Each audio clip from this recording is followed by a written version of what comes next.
ब्रह्मा बाबा का महत्व और ब्रह्मा बाबा का रोल संगम युग पर क्या है, शिव बाबा बता रहे हैं कि ये ब्रह्मा बाबा शिव बाबा की दरबार है।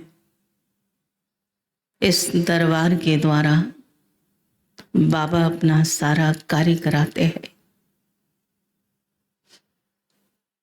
जो बच्चे इस कार्य को समझते हैं वो बच्चे सहयोगी बन जाते हैं। दूसरा बाबा कह रहे हैं कि हम गुलाम बन गए, आदतों के गुलाम, संस्कारों के गुलाम, प्रकृति के गुलाम, सगे संबंधियों के गुलाम। उस गुलामी से बाबा हम बच्चों को छुड़ा रहे। गुलामी माना अधीनता। और कहते हैं कि अधीन व्यक्ति को सपने में भी सुख नहीं होता। अधीनता सपने में सुख नहीं, ऐसे बोलते हैं ना। किसी भी प्रकार की अधीनता है तो बाबा ने कहा आत्मा सुख स्वरूप कैसे बनेगी। तो सभी प्रकार की गुलामी से बाबा बच्चों को छुड़ाने आए हैं। इसलिए बाबा हमारे गाइड हैं। रोज बताते हैं बच्चे आज ऐसे करो, आज ऐसे करो ना। तो बाबा ने कहा है मीठे बच्चे ये ब्रह्मा है सतगुरु की दरबार। ये ब्रह्मा है सतगुरु की दरबार। इस ब्रकुटी में सतगुरु विराजमान है। इस ब्रकुटी में सतगुरु विराजमान है। वही तुम बच्चों की सदगति करते हैं। शिव बाबा सतगुरु है। कहाँ बैठा है? ब्रह्मा बाबा की ब्रकुटी में बैठा है। इसलिए हम दृष्टि लेते हैं ना, योग करते हैं तो बाप दादा से दृष्टि लेते हैं और उस दृष्टि से हमारे अंदर शक्ति आती है। प्रश्न है बाप अपने बच्चों को किस गुलामी से छुड़ाने आए हैं? बाप अपने बच्चों को किस गुलामी से छुड़ाने आए हैं? उत्तर है इस समय सभी बच्चे प्रकृति और माया के गुलाम बन गए हैं। कैसे गुलाम बने? शक्तियां कम हो गई, गुण कम हो गए, इसीलिए वशीभूत हो गए। पहला प्रकृति, प्रकृति जैसे नचाती है हम वैसे ही नचते हैं, नाचते हैं। माया पांच विकार हमको जैसे चलाते हैं हम चलते हैं। लेकिन कोई बच्चा उस पर जीत पा लेता है तो फिर वैसे नहीं चलता है। जिसको बाबा कहते लौकिक और अलौकिक। अलौकिक माना गुलामी से छूट गए। बाप अभी इस गुलामी से छुड़ाते हैं। बाप अभी इस गुलामी से छुड़ाते हैं। अभी माया और प्रकृति दोनों ही तंग करते हैं। अभी माया और प्रकृति दोनों ही तंग करते हैं। काम, क्रोध, लोभ, मोह, अहंकार बीच बीच में इनके हम अधीन होते। और अधीन माना तंग, परेशान, दुखी। और प्रकृति ठंडी, गर्मी, बारिश, आंधी, तूफान वो भी सहन नहीं होता है। कभी तूफान कभी फैमन। प्रकृति कैसे तंग करती है? कभी बहुत हवा चलती है जोर से, तूफान आता है। और कभी अनाज नहीं पैदा होता है, भुखमरी हो जाती है। फिर ऐसे तुम बच्चे ऐसे मालिक बन जाते हो, फिर तुम ऐसे मालिक बन जाते हो जो सारी प्रकृति तुम्हारी गुलाम रहती है। माया का वार नहीं होता है, क्योंकि संगम युग पर हमने माया को जीत लिया है। जिस बात को, जिस चीज को, जिस सिचुएशन को हमने जीत लिया है, जीत लिए की निशानी हमारी अवस्था पर कोई फर्क नहीं पड़ा है। जैसे कई बाहर का मौसम कैसा भी है, हमको मैनेज करना आता है, चलना आता है without mood off. Mood off करके चलना ये तो हार है माया से ना।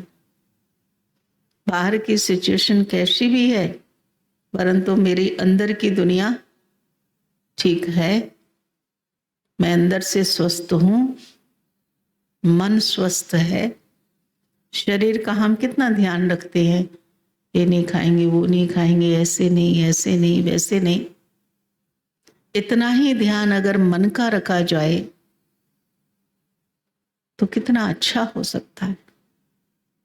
शरीर का ध्यान रखा, मन का नहीं रखा, किसी भी हालत में बीमारी छोड़ेगी नहीं, भले कितना भी कुछ भी कर ले, क्योंकि मन शरीर को कंट्रोल करता है। इसलिए बाबा ने हम बच्चों को दोनों क्यों बताया है ना। तो बाबा कहते हैं ओम शांति। मीठे मीठे रूहानी बच्चे समझते हैं कि सुप्रीम बाप सुप्रीम शिक्षक है, वह विश्व के आदि मध्य अंत का राज समझाते, वे सुप्रीम गुरु भी हैं। तो ये हो गई सतगुरु की दरबार। दरबार होती है ना, गुरु की दरबार है ना। गुरु बैठते हैं और सामने उनके सारे शिष्य बैठते हैं, या राजा बैठता है और फिर दोनों तरफ ऐसे सिंहासन जैसे पड़े होते हैं, तो दरबार लगती है। तो ऐसे बाबा ने कहा मैं भी ब्रह्मा बाबा की यहाँ बैठता हूँ और सामने मेरे बच्चे होते हैं, तो ये सतगुरु की दरबार है। तो बाबा कहते पहले बाबा ने कहा वह सिर्फ गुरु की सतगुरु नहीं है, श्री श्री 108 कहलाएंगे। सतगुरु लिखा हुआ नहीं होगा, दुनिया में कोई भी सतगुरु नहीं हो सकता। वो लोग सिर्फ गुरु ही करते हैं, ये है सतगुरु। पहले बाप, फिर टीचर, फिर सतगुरु है। पहले बाप का अनुभव, बाप से प्राप्ति, बाबा का एहसास कि बाबा मेरा बाप है, तो निश्चिंतता आती है। आत्मा जैसे किसी बच्चे का जो बाप है ना, वो बहुत योग्य लायक होता है। वो बच्चे को कोई भी फिक्र नहीं, वो आराम से मौज में है। तो बाबा का यथार्थ अनुभव मुझ आत्मा को है। एक ज्ञान है, शिव बाबा आत्मा का पिता है, वो सबका पिता है। ज्ञान में हम चले ना चले, पिता तो भी है। भगत बन के भी उसको याद करते हैं तो भी मदद मिल जाती है। परंतु मुझे बाप का अनुभव होता है, मैं महसूस करती हूं कि बाबा मेरा बाप मेरी पालना कर रहा है। जिसकी पालना शिव बाबा करता है, वो बच्चा कैसा होगा? स्वस्थ होगा ना, है ना, सब प्रकार से ठीक होगा ना। तो बाप का अनुभव है तो टीचर का भी होगा, फिर सतगुरु का भी होगा ना। ए पढ़ा है तो हम MA BA पास कर लेंगे, ए नहीं पढ़ा है तो आगे सीढ़ी कैसे चढ़ेंगे? तो बाप का अनुभव। सतगुरु ही सदगति देता है। सत्युग त्रेता में तो गुरु होते ही नहीं, क्योंकि सब सदगति में है। एक सतगुरु मिलता है तो बाकी सब गुरुओं का नाम खलास हो जाता है। बाबा गुरुओं का गुरु सतगुरु है। शिव बाबा आया है तो बाबा ने कहा गुरु का भी लोग इतना आजकल मानते नहीं है ना, क्योंकि गुरु ज्ञान नहीं देता है ना। वो आशीर्वाद देगा, कहेगा पाँव छुओ, नीचे पाँव के पास बैठो। बाप के रूप में पालना नहीं करता ना कोई भी गुरु ना। लेकिन शिव बाबा जब बाप के रूप में पालना करता है तो बच्चे समझते हैं कि ये इन सब का गुरु शिव बाबा है ना। इसलिए आजकल गुरु लोग जो भी है ना दुनिया के अंदर, वो भी ज्ञान की बातें करने लगे। हेल्थ की बातें करेंगे और भी क्या क्या बात है, शास्त्रों की बात करते हैं, परंतु दूसरी दूसरी बातें भी करते हैं। एक सतगुरु मिलता है तो बाकी सब गुरुओं का नाम खलास हो जाता है। सुप्रीम हुआ सब गुरुओं का गुरु, जैसे पतियों का पति कहते हैं, सबसे ऊंच होने के कारण ऐसे कहते हैं। तुम सुप्रीम बाप के पास बैठे हो किस लिए? बेहद का वर्षा लेने। ये बेहद का वर्षा बाप भी है तो शिक्षक भी, हर मुरली के अंदर ही आता है।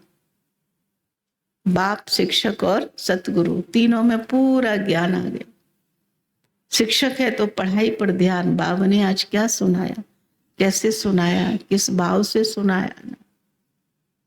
सतगुरु तो वरदान, बाबा अमृत वेले बच्चों को वरदान देता है। अमृत वेले बाबा हमारे सामने से ऐसे जाता है, हम बैठे होते हैं, पहले तो हमारी खटिया के पास पहुंचता है, जगाता है। उसके बाद जब हम योग करते हैं हमारे सामने आता है। बाबा कहते हैं ना, चक्कर लगाता हूं। मुझे सवेरे ये बात खूब याद आती है कि बाबा अभी चक्कर लगा रहा है, इसीलिए मुझे कॉन्शियस रहना है। बाबा आया है हमारे पास ना, तो कभी भी आलस नहीं आएगा ना। तो बाबा कहते हैं, और ये वर्षा है ही नई दुनिया के अमर लोग के लिए, वॉइसलेस वर्ल्ड के लिए। वॉइसलेस वर्ल्ड नई दुनिया को, विशेष वर्ल्ड पुरानी दुनिया को कहा जाता है। सती को शिवालय कहा जाता है क्योंकि शिव बाबा का स्थापन किया हुआ है। विशेष वर्ल्ड रावण की स्थापना है। अभी तुम बैठे हो सतगुरु की दरबार में, ये सिर्फ तुम बच्चे ही जानते हो। बाबा शांति का सागर है ना। बाबा हम बच्चों को ऐसी मीठी शांति का अनुभव कराता है ना। हम योग में बैठते हैं तो शांति महसूस होती है, अनुभव होता है, सुकून मिलता है ना। तो बाबा ने कहा, बह बाप जब आए तब शांति का बरसा दे, रास्ता बताए। बाकी जंगल में शांति कहाँ से मिले? कई लोग सोचते ना कहीं हम चले जाएं दूर, जहां कोई इंसान नहीं होना। इंसान के साथ रहेंगे तो कुछ गड़बड़ होगी। बाबा कहते जंगल में कैसे रह सकते हो? बिना इंसानों के अकेला रहा जा सकता है? रह सकते? इंसानों के संपर्क में तो आना ही है, नहीं तो जीवन चलेगी कैसे ना। जंगल में शांति कहाँ है? लेकिन इंसानों के साथ चलना कैसे है युक्ति युक्त, वो बाबा ने हम बच्चों को सिखाया। दुखी होना नहीं सिखाया है, समझना सिखाया है बाबा ने। तो बाबा कहते बाकी जंगल में शांति कहाँ से मिलेगी, इसलिए हार का मिसाल देते हैं। शांति तो आत्मा के गले का हार है। शांति तो आत्मा का स्वरूप है, स्वभाव है, स्वधर्म है ना। ये तो कोई बाहर से मिलने की चीज नहीं है। ये अपनी कमाई से शांति मिलती है, हर एक को अपने पुरुषार्थ से मिलती है। कोई दे नहीं सकता ना। अगर कोई दे सकता तो इतने साहूकार लोग, इतने अरबपति पद्मपति हैं, उनको भी शांति नहीं, क्योंकि ये तो कोई चीज से नहीं आएगी ना। ये आएगी जब हम अपने मन पर ध्यान रखेंगे, अपनी बुद्धि पर। मन और बुद्धि को हम रेस्ट में रखेंगे ना, इसको हम ध्यान पे रखेंगे तो बाबा ने कहा शांति आत्मा को मिलेगी। अगर मन में इधर उधर के तूफान चलेंगे ना, अशुद्ध संकल्प चलेंगे, तो शांति कैसे मिलेगी ना। तो बाबा ने कहा शांति तो आत्मा के गले का हार है। कि जब रावण राज्य होता है तो अशांति होती है। उनको कहा जाता सुखधाम शांति धाम, वहां दुख की कोई बात होती ही नहीं है। उनको कहा जाता सुखधाम, महिमा भी सदैव सतगुरु की करते हैं। गुरु की महिमा कभी सुनी नहीं है। ज्ञान का सागर वह एक ही बाप है। ऐसे कभी गुरु की महिमा सुनी क्या? नहीं। वह गुरु लोग जगत के पतित पावन को हो नहीं सकते ना। वह तो एक ही निराकार बेहद के बड़े बाबा को कहा जाता है। तुम अभी संगम पे खड़े हो, एक तरफ पतित पुरानी दुनिया, दूसरी तरफ पावन नई दुनिया। दोनों का ज्ञान है ना हम बच्चों को। इधर रावण राज्य है, इधर राम राज्य, इधर बाबा है, इधर रावण है ना। हम किस तरफ है ना, क्या कर रहे हैं ना, सब ज्ञान है बच्चों। पति दुनिया में गुरु तो ढेर हैं, आगे तुमको ये संगम युग का पता ही नहीं था ना। अब बाबा ने समझाया ये पुरुषोत्तम संगम युग, इसके बाद फिर सतयुग आना है। चक्र फिरता रहता है, ये बुद्धि में याद रहना चाहिए। हम सब भाई भाई है ना। क्या रहे बुद्धि में कि आत्मा रूप में हम बच्चे भाई भाई है। बाबा शक्ति भर रहा है अभी बैटरी चार्ज हो रही है ना। जितना चार्जिंग ज्यादा कर लेंगे उतना ही बाबा ने कहा पूरे 5000 वर्ष करंट रहेगी आत्मा के अंदर। पूरे 5000 वर्ष के लिए बाबा सब कुछ आत्मा को दे रहे हैं। इसलिए बाबा ने कहा कि ध्यान रखना है कि मेरे मन ठीक है। एक बात का ध्यान रखा तो सब बातों का ध्यान रख रहे। अपने मन की संभाल कर ली, बुद्धि पे पहरा रख लिया। और यही बात बाबा सिखाते हैं कि बच्चे पहले अपने मन बुद्धि पर पहरा रखो कि ये फरमान के अनुसार चल रहे हैं ना। दूसरी बातें तो बाद की है ना। है तो क्योंकि हम आए हैं बाबा के घर में किस लिए? अपनी उन्नति के लिए आए, अपने कल्याण के लिए आए हैं ना। बाबा कहते हैं आगे तुमको ये संगम युग का पता ही नहीं था। बाप ने समझाया ये पुरुषोत्तम संगम युग है, इसके बाद फिर सतयुग आना है। सत्य को पुरुषोत्तम नहीं कहते बाबा, बाबा संगम को पुरुषोत्तम कहते। जबकि हम पुरुषोत्तम होते सतयुग में ही ना। लेकिन पुरुषोत्तम बनने का जो ज्ञान है वो हम बच्चों को अभी मिलता है। चक्र फिरता रहता है ना। तो बेहद के बाबा से वर्षा जरूर लेना है। कोई को पता ही नहीं है कितने बड़े बड़े पोजीशन वाले मनुष्य हैं, परंतु जानते कुछ भी नहीं। बाबा कहते मैं तो तुम सबकी सदगति करता हूं, अभी तुम सेंसिबल बने हो, पहले तो कुछ भी पता नहीं था।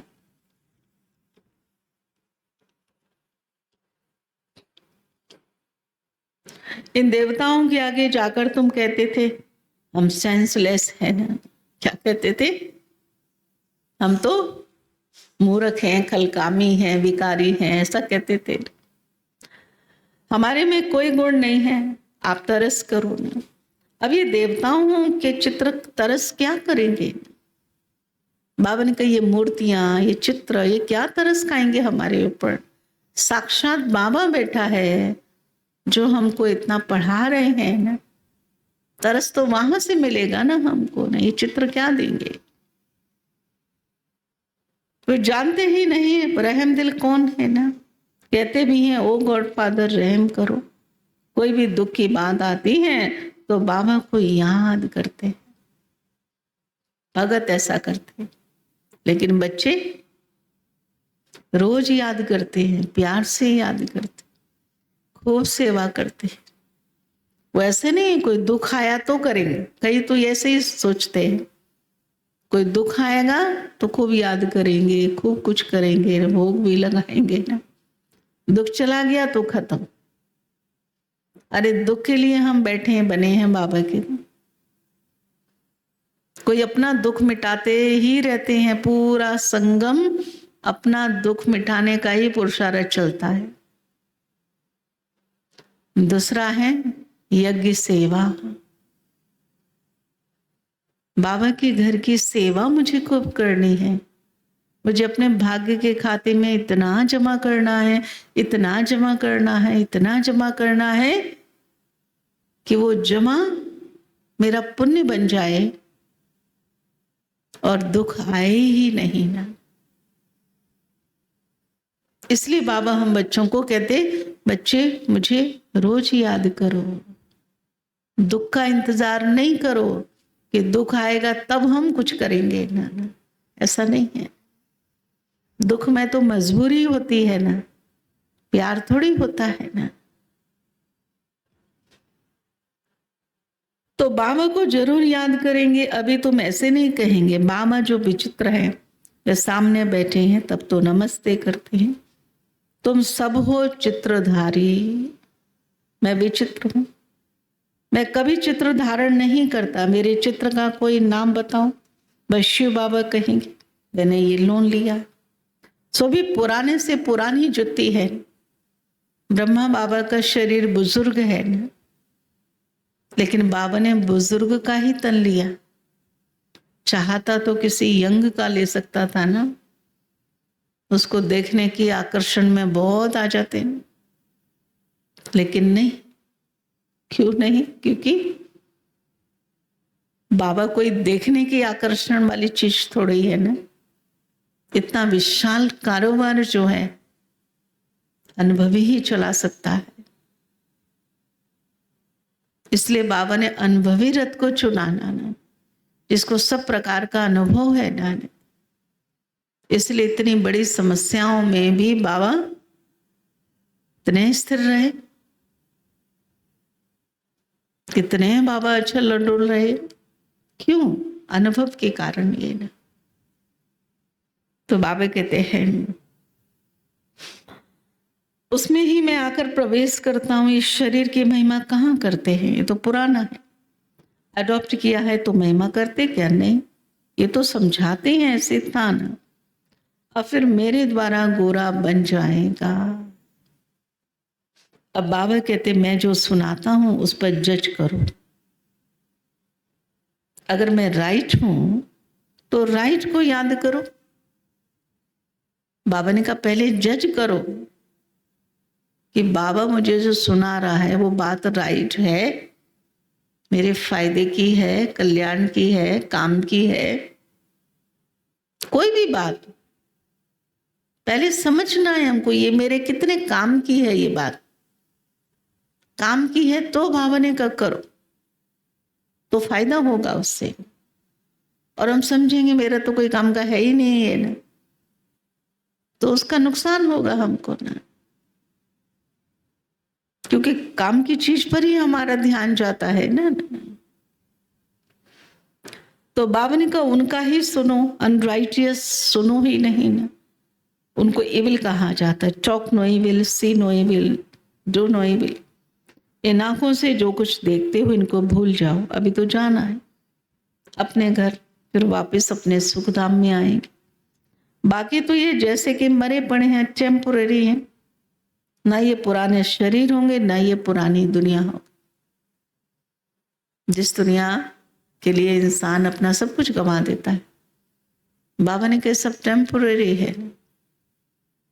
हम जो बच्चे अभी बैठे हैं, हम पुरुषार्थ करके अपना जमा कर रहे हैं, इसलिए हमारा जमा हो रहा है, दुनिया का खाली हो रहा है। क्योंकि बाबा ने कहा अंतिम दृश्य तो विनाश है, महाविनाश है। हम पुरुषार्थ कर रहे हैं नई दुनिया के लिए, फिर वर्ल्ड की हिस्ट्री ज्योग्राफी रिपीट होती। तुम अपना राजभाग ले रहे हो, जानते हो कल्प कल बाबा आते हैं राजभाग देने। तुम भी कहते हो बाबा कल्प पहले भी मिले थे, अभी वर्षा लिया, नर से नारायण बने थे, बाकी सब एक जैसा मर्तबा तो नहीं पा सकते। नंबरवार तो होते हैं, ये स्पिरिचुअल यूनिवर्सिटी है। स्पिरिचुअल फादर पढ़ाने वाला है, बच्चे पढ़ते हैं। कोई प्रिंसिपल का बच्चा होता है तो वह सर्विस में लग जाता है। स्त्री भी पढ़ाने लग जाती है। बच्ची भी अच्छी रीति पढ़े तो पढ़ा सकती है, परंतु वह तो दूसरे के घर चली जाती। यहाँ तो कायदा नहीं है बच्चियों को नौकरी करने का। पहले तो नौकरी आदि बेटियां नहीं करती थी ना, ये तो अभी चल पड़ा है ना। तो बाबा कहते परंतु वे दूसरे घर में चली जाती हैं, यहाँ तो कायदा ही नहीं है बच्चियों को नौकरी करने का। नई दुनिया में पद पाने का सारा मदार पढ़ाई पर है। तो पहले तो ऐसा नियम था कि बेटियों की कमाई माँ बाप नहीं खाते थे, लेकिन आजकल तो वो सब बात नहीं रही, समय बदला ना। इन बातों को दुनिया नहीं जानती। लिखा हुआ है भगवान बाज हे बच्चों, मैं तुमको राजाओं का राजा बनाता हूं। कोई मॉडल थोड़ी ही बनाता हूं, कोई मूर्ति थोड़ी बन रही है, तो चैतन्य में हम सब बन रहे हैं। जैसे देवियों का चित्र बनाते हैं, तुम भी पढ़कर पद पाते हो, या तो मिट्टी के चित्र बनाते हैं पूजा के लिए, यहाँ तो आत्मा पड़ती है। फिर तुम संस्कार ले जाएंगे, जाकर नई दुनिया में शरीर लेंगे ना। दुनिया खत्म नहीं होती है, चेंज होती है।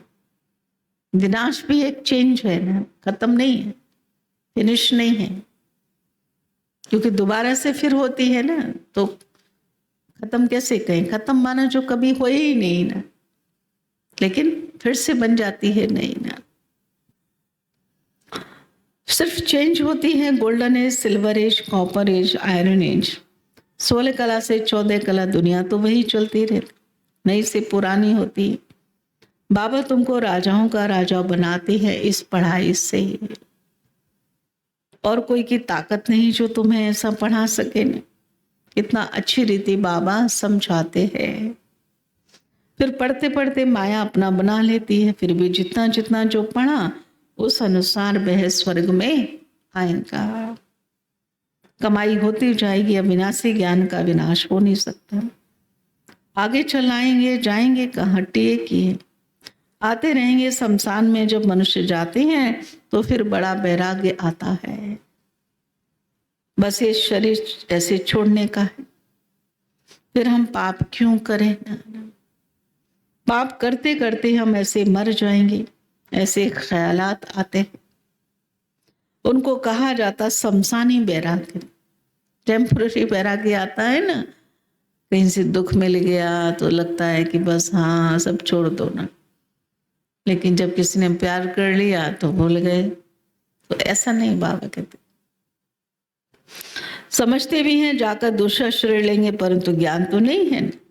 यहाँ तुम बच्चों को समझाया जाता, इस समय तुम खास मरने की तैयारी कर रहे हो, क्योंकि यहाँ तो तुम टेम्परेरी हो, पुराना शरीर छोड़ फिर नई दुनिया में नया लेंगे। बाबा कहते बच्चे जितना तुम मुझे याद करेंगे उतना तुम्हारे पाप करते जाएंगे, और पाप करते जाते हैं तो हम आगे बढ़ते जाते, निखार आत्मा के अंदर आता जाता है।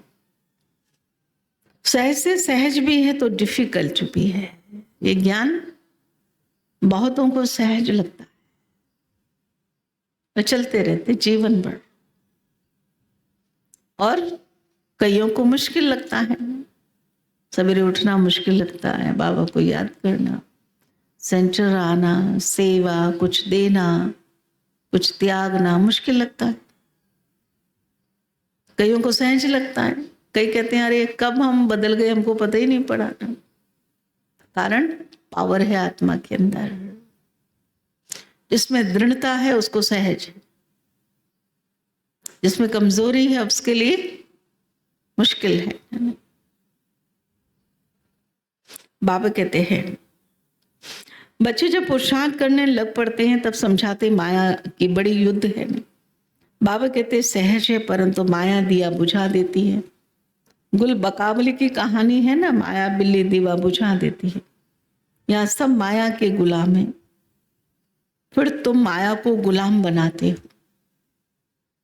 अभी हमने माया को गुलाम बनाया है, सब बुराइयों को हमने विजय पाई है ना। सारी प्रकृति तुम्हारी अदब में रहती है। सत्युग में प्रकृति कायदे अनुसार चलती है, कोई तूफान नहीं, फेमन नहीं। प्रकृति को गुलाम बनाना है, वहां कभी माया का वार नहीं होगा। अभी कितना तंग करते हैं, गायन है ना, मैं गुलाम तेरा। वह फिर कहते तू मेरा गुलाम, बाबा कहते अब मैं तुमको गुलाम पने से छुड़ाता हूं। मतलब अधीनता से बाबा छुड़ाते हैं। अभी हम अपने संस्कारों के अधीन नहीं होते हैं, हम अपनी आदतों को भी समझते हैं और उसको फिर बदलने का पुरुषार्थ करते हैं ना। तुम मालिक बन जाएंगे, वे गुलाम बन जाते, जरा भी चूचा होगी नहीं। ये सब ड्रामा में नूत है। तुम कहते बाबा माया बहुत तंग करती है ना, कभी इधर से कभी इधर से कभी इधर से माया आ जाती है। तो कई बाबा को कहते बाबा क्या करें, माया तंग करती है। सो क्यों नहीं करेगी, माया तो आएगी, विघ्न तो आएंगे, दुनिया कैसी है, ये सत्युग थोड़ी है जो कोई कुछ ना बोले ना, और हम कोई गलती ना करे ना, कोई हम गलती नहीं करेंगे तो कोई बोलेगा नहीं ना। तो बाबा ने कहा जब तक ये संगम युग है तब तक कुछ ना कुछ होता ही रहेगा। अपनी शक्तियों को बढ़ाना है, अपनी शक्तियां बढ़ेंगी, निश्चय बढ़ेगा, योग अच्छा होगा, सेवा प्यार से करेंगे, पुण्य जमा करेंगे तो फर्क नहीं पड़ेगा। बोलना कोई बंद नहीं करेगा, आज ये बोलेगा कल कोई और बोलेगा, परसों कोई और बोलेगा, क्योंकि सेवा के क्षेत्र में हम एक दूसरे के व्यवहार में आते हैं। लेकिन हमारी शक्ति अगर बढ़ती रहेगी तो हमें उसका फर्क नहीं पड़ेगा, हम सहज निकल जाएंगे। तो बाबा ने कहा इसको कहा जाता है युद्ध का मैदान। माया को गुलाम बनाने की तुम कोशिश करते हो तो माया भी पछाड़ती है, कितना तंग करती है, कितनों को हराती है, कईयों को तो कच्चा खा जाती है, कईयों को माया अच्छे भले ज्ञान मार्ग में चल रहे हैं, कोई बात के कारण हार खा लेंगे, और कई तो कुछ कर ही नहीं पाते, उससे पहले ही माया खत्म कर देती है, हप कर लेती है। बल स्वर्ग का मालिक बनते परंतु माया तो खाती रहती है, जैसे कि माया के पेट में पड़े हैं। मतलब विकारों के इतने बसीभूत हैं जो बात नहीं पूछ, समझ में ही नहीं आता है। जब समझ में नहीं आएगा तो करेंगे कैसे। सिर्फ पूछड़ी निकली है ना, बाकी सारा उसके अंदर है, इसको दुबन कहा जाता है। कितने बच्चे दुबन में पड़े हुए हैं, जरा भी याद नहीं कर सकते, जैसे कछुए का भ्रमरी का मिसाल है। बाबा कहते कछुआ कर्म इंद्रियों को समेट लेता है ना बीच बीच में, ऐसे हम बच्चे भी मन बुद्धि को समेट लें, बाबा को याद करते रहेंगे ना बीच बीच में तो शक्ति मिलती रहेगी ना, तो विघ्नों को पार करना सहज हो जाएगा ना। ऐसे तुम भी कीड़ों को भूं भूं करके क्या से क्या बना सकती, एकदम स्वर्ग का पर ही जाता। सन्यासी भल भ्रमरी का मिसाल देते हैं परंतु वह कोई भूं भूं कर बदलते थोड़ी है, बदली होती है संगम पढ़ना। अभी संगम युग है ना, तुम शूद्र से ब्राह्मण बने हो तो जो विकारी मनुष्य हैं उन्हों को तुम ले आते हो। कीड़े में भी कोई भ्रमरी बन जाते, कोई सड़ जाते हैं, कोई अधूरे रह जाते है ना। वो भ्रमरी होती है नाले के कीड़े को लाके बूमू करती है, उसमें कोई बन जाता है, कोई सड़ जाता है। ऐसे बाबा के घर में भी अनेक बच्चे आते हैं, सब जगह आते हैं ना, कोई जीवन बचलता है ना, कोई रुक जाता है, ठहर जाता है। बाबा ने बहुत देखे हैं, यहाँ तो कोई अच्छी रीति पढ़ते हैं, ज्ञान के पंख लग जाते हैं तो जम जाते। कईयों का पुरुषार्थ बहुत अच्छा रहता है, वो अपना पुरुषार्थ को ठीक रखते हैं ना, अपने मन बुद्धि को ठीक रखते हैं ना। ये ऐसे नहीं देखते कोई देख तो नहीं रहा है ना, किसी को दिखाने के लिए हम थोड़ी यहाँ बैठे हैं। सच्चाई से पुरुषार्थ करते रहेंगे तो ताकत मिलती रहेगी, ताकत मिलती रहेगी तो आगे बढ़ते रहेंगे। हम किसी को दिखाने के लिए, किसी से छिपाने के लिए ना, है ना, कोई लटकने के लिए, भटकने के लिए, अटकने के लिए, स्थिति खराब यहाँ होती है, विघ्न यहाँ आते हैं। आप सच्चाई से ज्ञान मार्ग में चलते चलो, सहज नैया पार हो जाएंगे। लेकिन चलना है सच्चाई से बाबा की। गलती है तो गलती हो, कोई बात नहीं। कुछ अच्छा किया तो अच्छा किया ना, गलती को छिपाना नहीं है, अच्छे का अभिमान नहीं आना है ना, सहज चलते रहेंगे ना। तो ये भी मिसाल अभी के हैं ना, भ्रमरी है ना, कहते हैं ना भ्रमरी कीड़े को ले आकर आप समान बनाती है। तो एक है जो आप समान बना, दूसरा सर्प का मिसाल देते हैं। सत्युग में बस एक खाल छोड़ दूसरी लेते, जब साक्षात्कार होता है शरीर छोड़ते, आत्मा निकल दूसरे गर्भ महल में बैठती। ये भी एक मिसाल देते हैं, गर्भ महल में बैठा था, उनको बाहर निकलने की दिल नहीं होती थी। भक्ति तो जन्म जन्मांतर तुम करते आए हो, अभी तुम बच्चे संगम युग पर हो। ज्ञान से ऐसे तुम पुरुषोत्तम बन रहे, इस ज्ञान से हम अपने आप को उत्तम दिन पर दिन उत्तम बनते जा रहे, निखार आता है, शक्तियां बढ़ती जाती है। और मेन बाबा कहते हैं इसमें योग बल और पवित्रता का बल, ये दो बल जिस आत्मा के पास होते हैं वो आत्मा एकदम बहुत अच्छी चलती है। और यही हमारा खजाना है, ज्ञान मार्ग में चलने का जो आधार है ना, निर्विघ्न चलने का, ये अपनी योग तपस्या है, अपना पवित्रता का बल और अपना योग का बल ना, क्योंकि माया इससे भागती है। जिसके पास पवित्रता का बल है माया उसे डरती है, जिसके पास योग बल है माया उससे डरती है। योग बल नहीं है तो माया डराती है, फिर डर लगेगा, ये होगा वो होगा, क्या क्या होता रहेगा ना।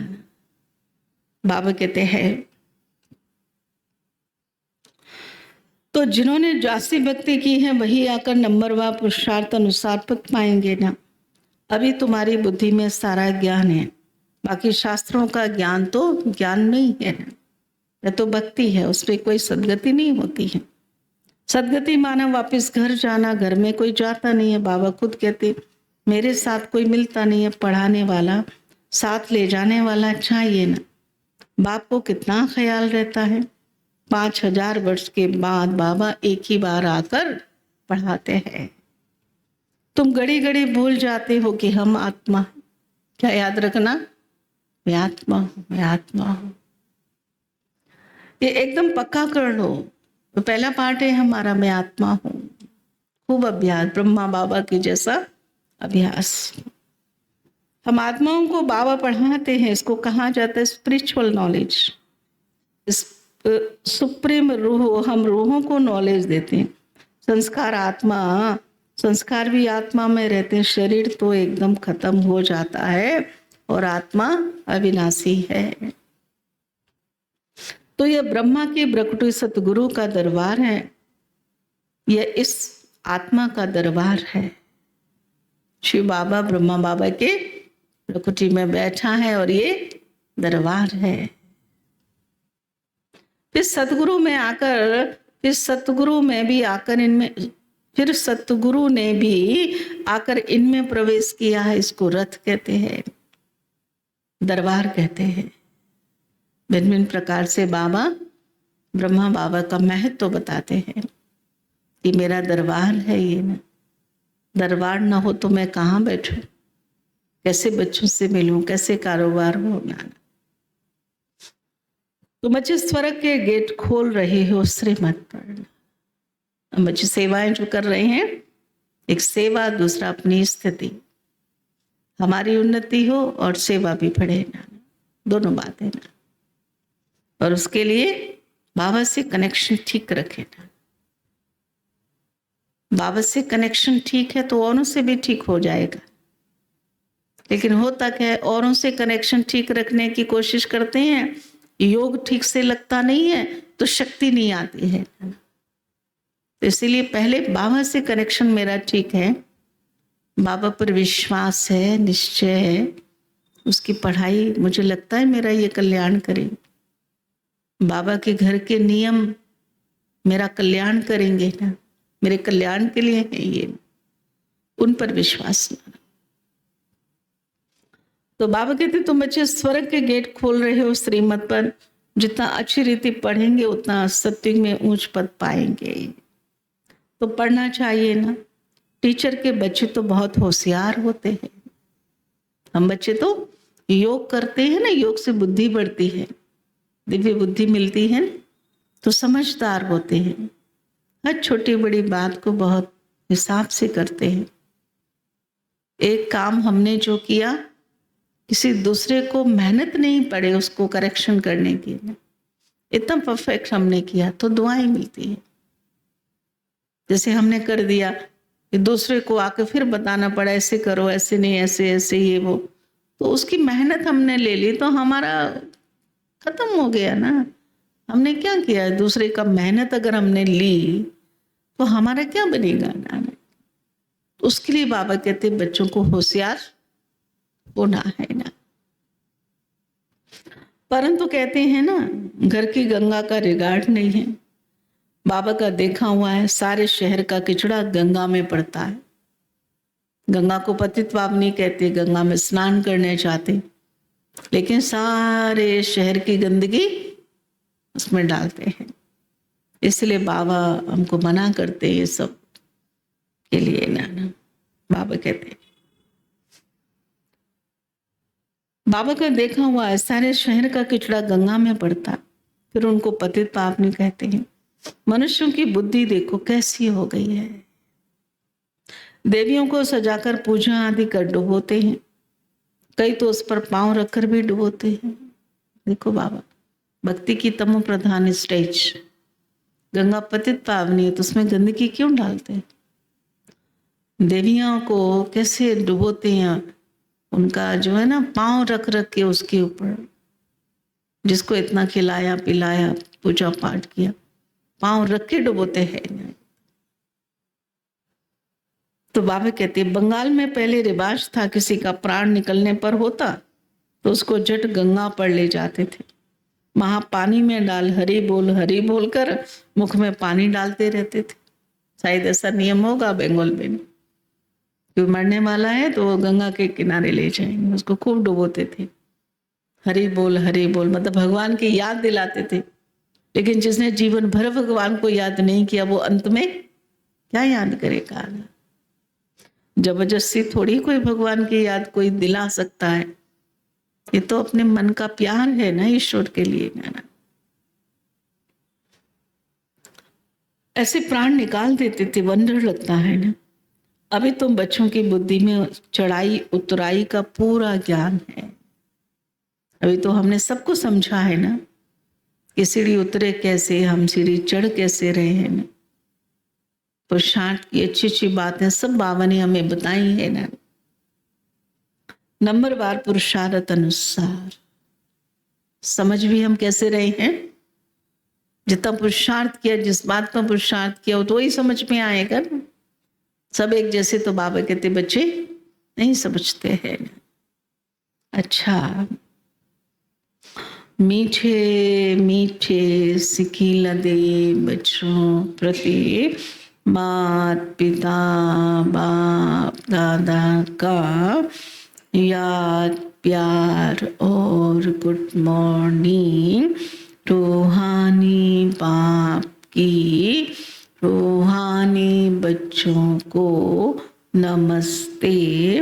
रूहानी बच्चों की रूहानी बाप दादा को याद प्यार, गुड मॉर्निंग और नमस्ते नमस्ते नमस्ते।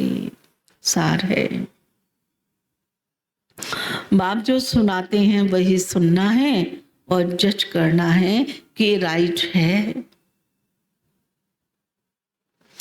बाप जो सुनाते हैं वही सुनना है और जज करना है कि राइट है। राइट को ही याद करना है।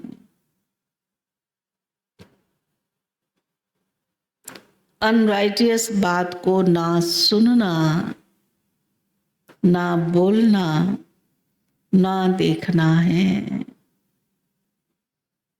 अनराइटियस बात को ना सुनना, ना बोलना, ना देखना है। दूसरा है पढ़ाई अच्छी रीति पढ़कर अपने को राजाओं का राजा बनाना है। पढ़ाई अच्छी रीति पढ़कर अपने को राजाओं का राजा बनाना है। इस पुराने शरीर और पुरानी दुनिया में, इस पुराने शरीर और पुरानी दुनिया में अपने को टेम्पररी समझना है,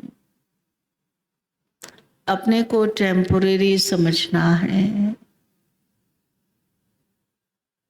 वरदान है, एकाग्रता की शक्ति से परवश स्थिति को परिवर्तन करने वाले, एकाग्रता की शक्ति से परवश स्थिति को परिवर्तन करने वाले अधिकारी आत्मा भव।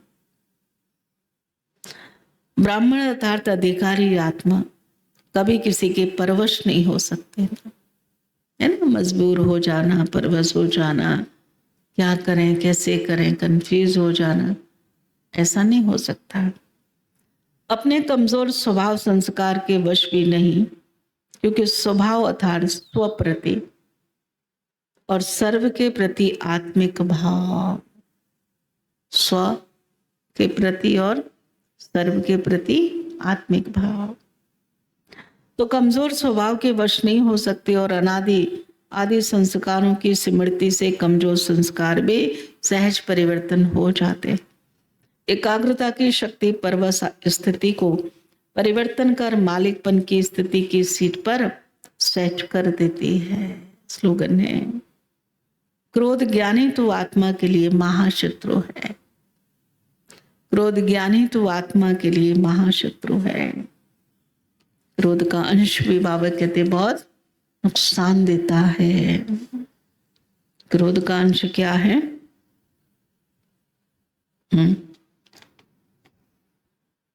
ऊपर से खुश हैं, अंदर से मुझे हुए, उदास है, कोई बात मन में रखी हुई है, किसी की बात दिल में बैठी है,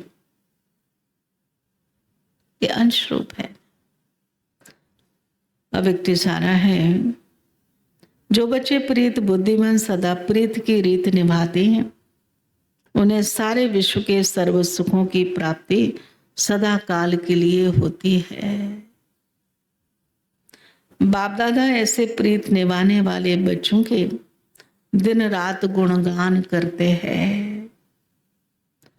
अन्य सभी को मुक्ति धाम में बिठाकर प्रीत की रीत निभाने वाले बच्चों को विश्व का राज्य प्राप्त कराते हैं। अच्छा, ओम शांति। क्या सुनाया बाबा ने?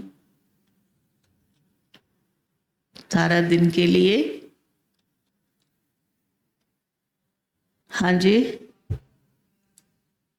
मैं आत्मा हूँ। आज सारा दिन इसका अभ्यास सभी भाई बहने करे ना।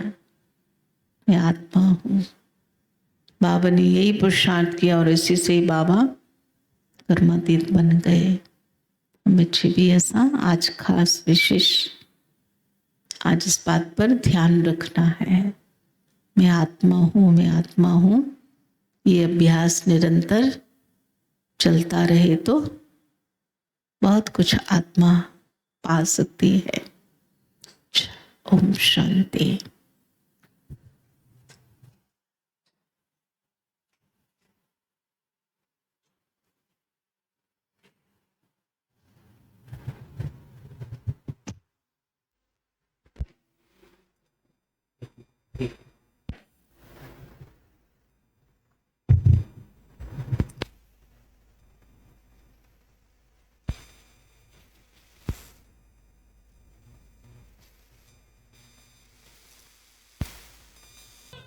जाने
समय